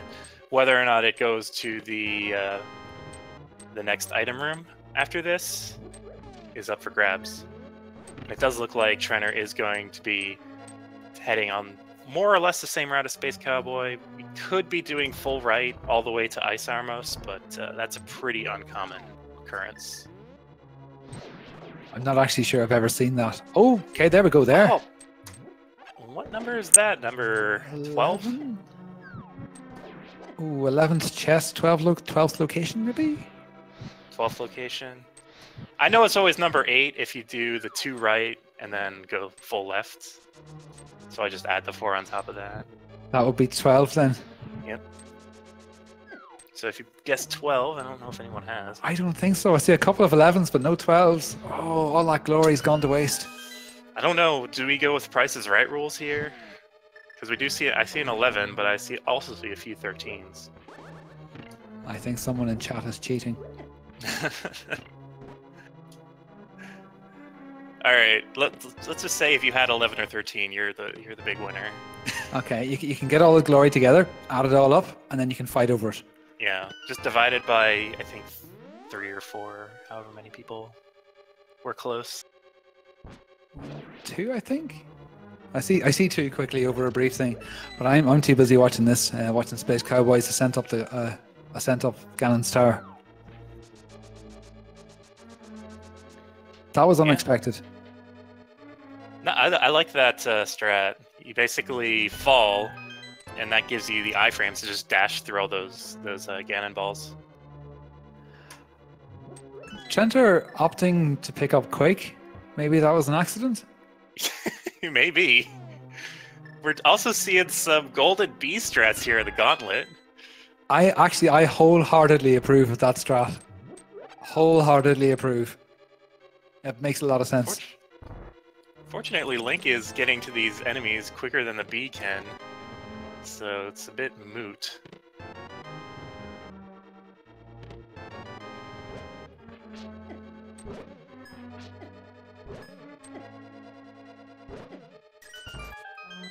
And then Space Cowboy making very, very good use of the fire rod there just to finish off that last thing that has a horrible name that began with an X or a Z that I can't remember how to say. Yeah, I don't know. The red dude. I already forgot. Somebody told me the name during this stream, and I've already forgotten it. It's so yeah. Those enemies are so not memorable. Oh, there. Let's see if I get this pronunciation right. Is it Zizax? Zizax? Maybe.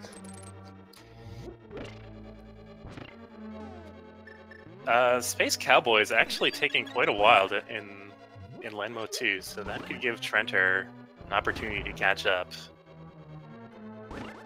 This is down to maybe like a few Ganon falls. I don't really like to say to measure things in Ganon falls because it sort of implies that the runners would have to do that. Trenter actually gets stuck on these pegs. Thankfully, he has enough magic for the cane to get him out of that bind. And Space Cowboy determined to kill those Wizrobes with a block.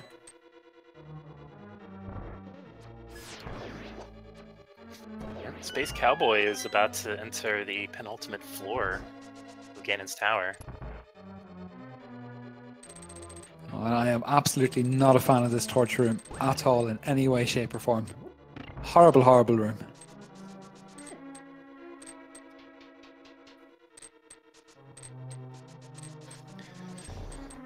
Space Cowboy didn't... Oh, sorry. No, please go ahead. I was going to say, Space Cowboy actually didn't need to pick up that magic pod because he did have full magic. Or not full magic. He didn't have enough magic with the half magic.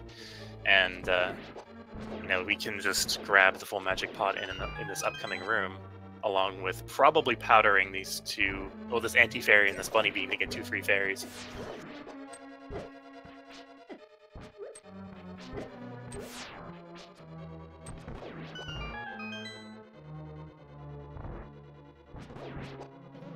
So we'll see how nice Moldorm 2 here is for us today. Yeah. The only thing he can really have in his chest that would be of any use at all would be Butter Sword. So I think that's very unlikely to be checked. Yep, Space Cowboy making it through this fight without falling, which is good. Yeah, super clean fight. Trenter is having a bit of trouble here in Gauntlet, though. Space Cowboy opting to skip out on the last chest in the game.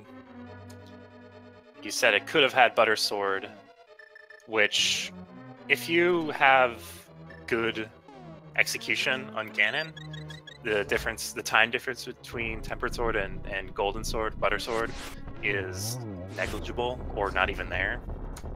Yeah, but you're always going to check. Well, I say you're always going to check it. I would always check it if I have Master Sword or missing Silver Arrows, just because the time save is huge for those. Oh yeah, definitely. If you have Master Sword or below, you'd want to check that, or if you're missing Silver Arrows. Space Cowboy was making some pretty good Aga deflections there. Sort of stumbled a wee bit there in that one, but he is back to his winning ways. That was very, very nice round there. That was a good Aga 2, I gotta say.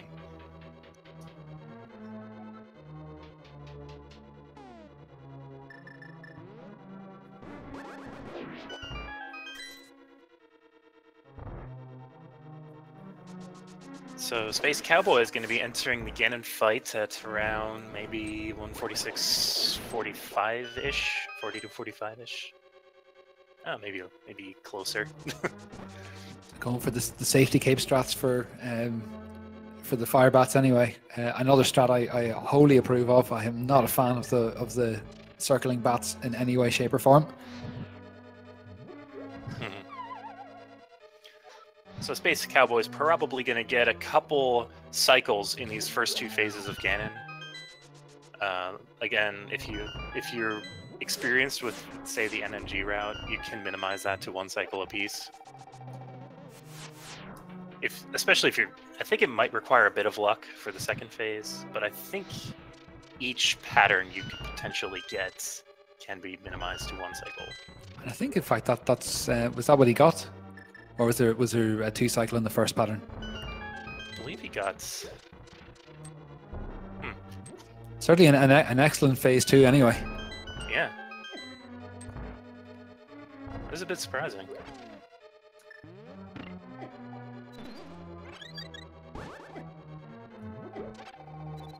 The cape strats can allow you to get more spin hits on Ganon than you would typically be able to do. Just missing out in the torch glitch there. I don't think it's going to hurt him at this stage of the game.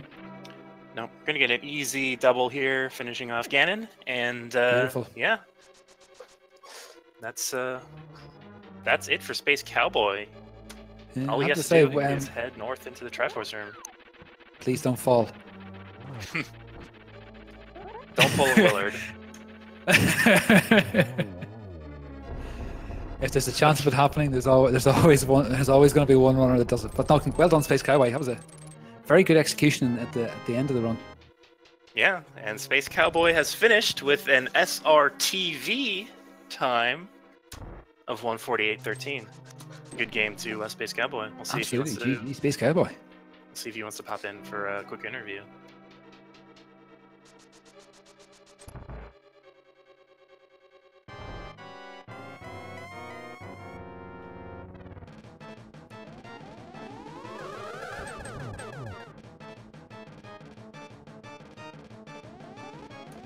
And Trenter is not too far behind. He did fall to Moldorm 2, unfortunately. So, a little bit further behind than we would have probably liked to see. Yeah, so especially given how synced up these players were in the route into Ice Pass. Mm-hmm. So we're gonna see if Space Cowboy wants to head in here. I know a lot of runners, myself included, will run off to go take a quick break immediately after a race as harrowing as this. Oh, you can't deny the runners a short comfort break. Absolutely not. Mm-hmm. And Trenter is heading into Ganon as well. We'll see how well this fight goes. Don't see the cape coming out just yet, but could still be in the cards.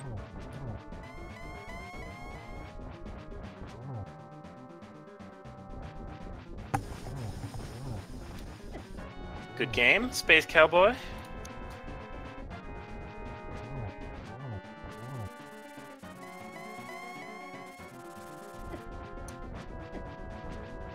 You're on mute. Yeah, we can't hear you. That's if you are talking and aren't just ignoring us completely.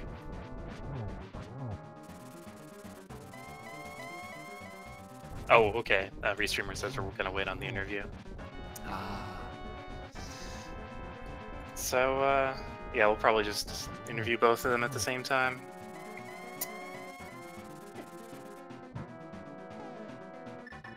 Which is not going to be too far away at all. Yeah, so we're into the third phase on Trenter's side. Gets those silver arrows out.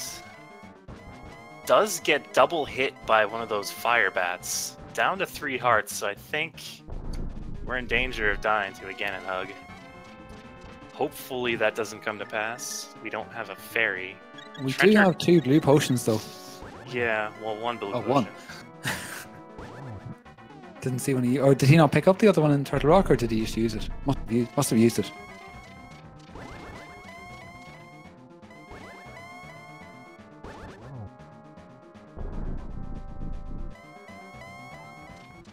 Alright, so we're going to be entering the final phase on Trenter's screen. Opting not to get the first hit in, opting to do the torch glitch, which is a lot safer if you're less comfortable with your silver arrow hits. It does get a good double. Yeah, it was very nicely done. Fortunately, 1 frame too early to grab another silver arrow hit. But it looks like we're going to be finishing it up. Yep. Final hit. The death blow to Ganon.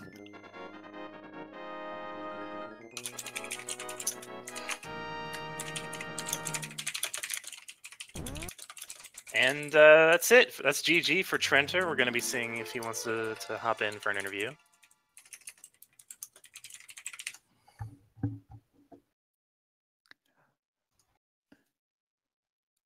And that was with an official time there of 1:52:27. Yep. And we do have Trenter here in chat, so good game, Trenter. Yeah, GG, guys. Thank you much. Thank you. So that was a really that was probably closer for a lot of it than you thought. Yeah, I had that one item in Eastern Palace hanging over my head because I was banking on Armos having the final one, and the death was like, I'm not committing that much time back, and then nothing turned up for forever. It felt like. Mm-hmm. So I guess just to inform you, you guys were more or less synced going into Ice Palace. And I think you only had maybe 15 to 30 seconds of a disparity between the two of you leaving Ice Palace. I would say the biggest thing was that Trenter did go off and buy a blue potion, and also had a mini Moldorm fall. But yeah, where was the flute at? It was in Hookshot Cave. Okay, yeah. I kind of just checked what was nearby in Ice Palace and said, well, I know where, I grabbed Ether on the way into it. So I was just kind of banking on the fact it was either Ether or Bombos for Turtle Rock and went straight to it. Yeah, and on that note, actually, I have to ask Trenter, that was very, very brave of you to ignore Bombos in the Dark World. I'm forgetting the name of the item now. Bumper Cave. Is there a reason why you did that? I was like, come on, what's the chance? Yeah, well, at that point, you were still missing the fire rod, so I believe you were just a mitts away from being able to enter Ice Palace, which is why it was especially scary to see you skip that. Yeah, I personally was like, Medallion, I'll take it. I have to do Turtle Rock at some point, so it wasn't too bad of a detour. I grabbed it. That's right, I grabbed it on the initial Dark World. Clearing Kakariko Village, I'm like, I have Dark World access, and then I put it off until I did more Light World checks. Yeah, you in particular, I want to know what your aversion is to Palace of Darkness. It wasn't so much an aversion as I remembered that I left an item in Eastern Palace, and with that hanging over my head, I'm like, well, if I don't pull up anything out of pod, then I have to go back into Eastern. But I still have these other items available to check. Mm-hmm. I almost save and quit at the boots, too. I was very happy I did not. Yeah. That would have been a disaster. There were a few locations that were very critical that you continue onward instead of taking the gamble and leaving the dungeon. Swamp Palace being one of them. You had Desert Palace. You had the Pyramid Ferry, which I don't think you ever checked. No, I did not. I had enough items coming out of Desert that I felt comfortable just going through dungeons at that point. Okay. And Trenter, were you feeling that you were behind earlier on? Because you skipped out on Hera entirely, which felt really scary, especially considering how I don't know if I want to say it was linear seed so far or at that point, but it didn't give very many options. Yeah, you had like East Death Mountain and Hera, and that's it. I was like, okay, if I don't find something in East Death Mountain, then I have to go into Hera. But I wanted to check there, and then I got the one item, and I was like, yes, goodbye. Yeah, that turned out to be it was one of the clutch plays actually, because whenever Space Cowboy went into Hera, he picked up the book giving him desert access, and then you went to EDM, and then you picked up the flute giving you desert access. Like it was the same thing from two different directions, and it was difficult to watch at some points. It was very exciting. Yeah, you both entered Go mode without the actual items necessary, and with different sets of items to beat the seed. Yeah, I didn't find Titans until late, and that was kind of starting to freak me out just a little bit. God. Yeah, we had some, I don't know if they were rage slashes or like joy slashes from Trenter upon finding that flute. Oh, I was so joyful. It was like, is that Go mode? Yeah, a seed like this with so many blank spaces in your inventory, it's really, unless you like memorize where all the items are, which I mean you probably should anyway, but it's really easy to not internalize, oh wait, I actually have everything I need. Yeah, it was definitely interesting. I had a good attack plan in mind, and then I forgot that in the Eastern Palace Dark Room, you need to be facing upwards to unlock locked doors, which is why I ended up dying in that room apparently. And then my planning just kind of fell underneath me from that point. Yeah. Trenter had some issues in Eastern Palace. I believe you died once, or Space Cowboy, you died once in Eastern Palace in that room, and Trenter died twice. And I think Trenter also opened the door before dying too. Yeah, that's terrible. I forgot you had a hold up, which is why I died the first time, because I was sideways the entire time. Cool. So is there anything else? Any other comments you want to make about this seed in general, or? It was an interesting one. They had very few key spots you had to go. The game opened up early on, but even though it opened up as it did, everything was kind of like waiting on pod, pretty much. It felt like is what it seemed to be. And Trent, or anything else? Yeah, pod was like the thing. I got the boots. I was like, that doesn't open me something. So there's something else in here. And thank God I actually completed it. Yeah. Good match. Good match, Trent. Good match. Yeah, and this is just the first round in Swiss. I believe Trenter, that was your first round. I don't know if you weren't in the Key Sanity tournament, were you? No, this is like my very first race of Randomizer. I never did any dailies, never any other tournaments. Like, this is the first tournament I wanted to go in there and be like, okay, let's have some fun. And yeah, that was apparently then close in the end. Cool. And great. So just to wrap up, just want to give a shout out to our restreamer Zonus. Want to give our shout out to our tracker. Who's our tracker? Sorry about that.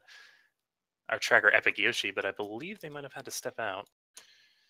And I would also like to give a shout out to Spiral, co-commentator.